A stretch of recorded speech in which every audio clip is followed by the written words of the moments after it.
René Guénon, Les principes du calcul infinitésimal. Chapitre 10. Infini et continu. L'idée de l'infini telle que l'entend le plus souvent Leibniz, et qui est seulement, il ne faut jamais le perdre de vue, celle d'une multitude qui surpasse tout nombre, se présente quelquefois sous l'aspect d'un infini discontinu, comme dans le cas des séries numériques dites infinies. Mais son aspect le plus habituel et aussi le plus important en ce qui concerne la signification du calcul infinitésimal est celui de l'infini continu. Il convient de se souvenir à ce propos que quand Leibniz, en commençant les recherches qui devaient, du moins suivant ce qu'il dit lui-même, le conduire à la découverte de sa méthode, opérait sur des séries de nombres, il n'avait à considérer que des différences finies au sens ordinaire de ce mot. Les différences infinitésimales ne se présentèrent à lui que quand il s'agit d'appliquer le discontinu numérique au continu spatial. L'introduction des différentiels se justifiait donc par l'observation d'une certaine analogie entre les variations respectives de ces deux modes de la quantité.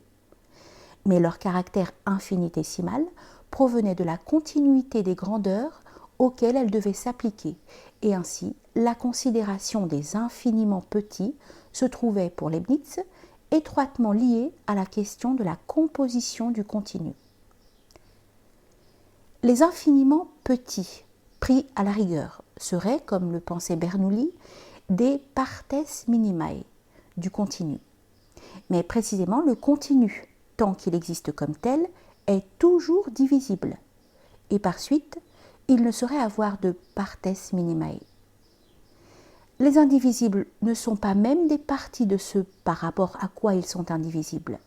Et le minimum ne peut ici se concevoir que comme limite ou extrémité, non comme élément. Ouvrez les guillemets.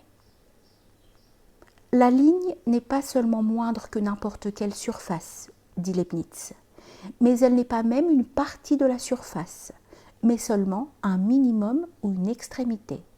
Fermez les guillemets. Et la simulation entre extrémum et minimum peut ici se justifier à son point de vue par la loi de la continuité, en tant que celle-ci permet, suivant lui, le passage à la limite, ainsi que nous le verrons plus loin. Il en est de même, comme nous l'avons déjà dit, du point par rapport à la ligne et aussi, d'autre part, de la surface par rapport au volume. Mais par contre, les éléments infinitésimaux doivent être des parties du continu, sans quoi ils ne seraient même pas des quantités. Et ils ne peuvent l'être qu'à la condition de ne pas être des infiniment petits véritables, car ceux-ci ne seraient autre chose que ces partes minimae, ou ces derniers éléments, dont, à l'égard du continu, l'existence même implique contradiction.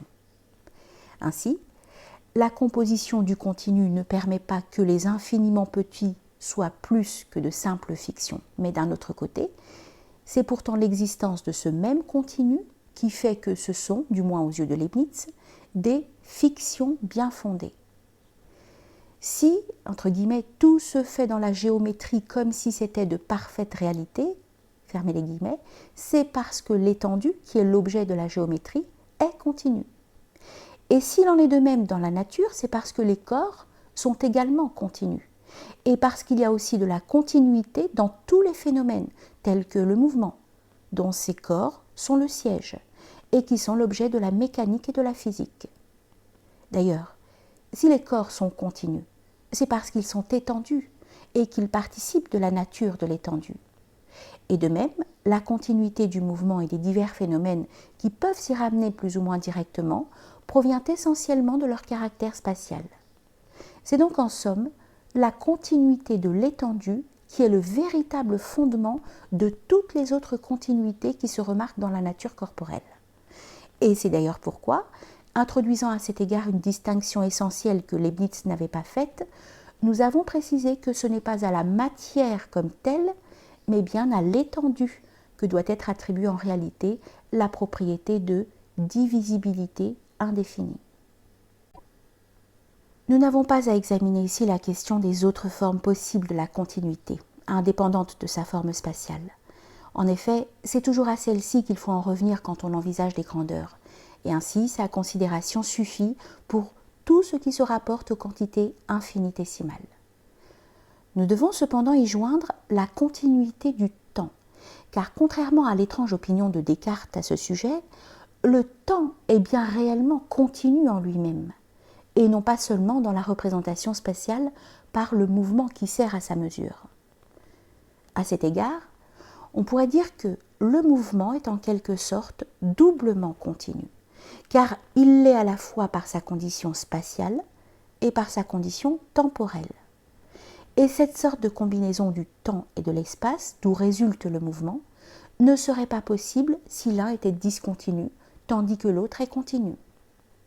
Cette considération permet en outre d'introduire la continuité dans certaines catégories de phénomènes naturels, qui se rapportent plus directement au temps qu'à l'espace, bien que s'accomplissant dans l'un et dans l'autre également, comme par exemple le processus d'un développement organique quelconque.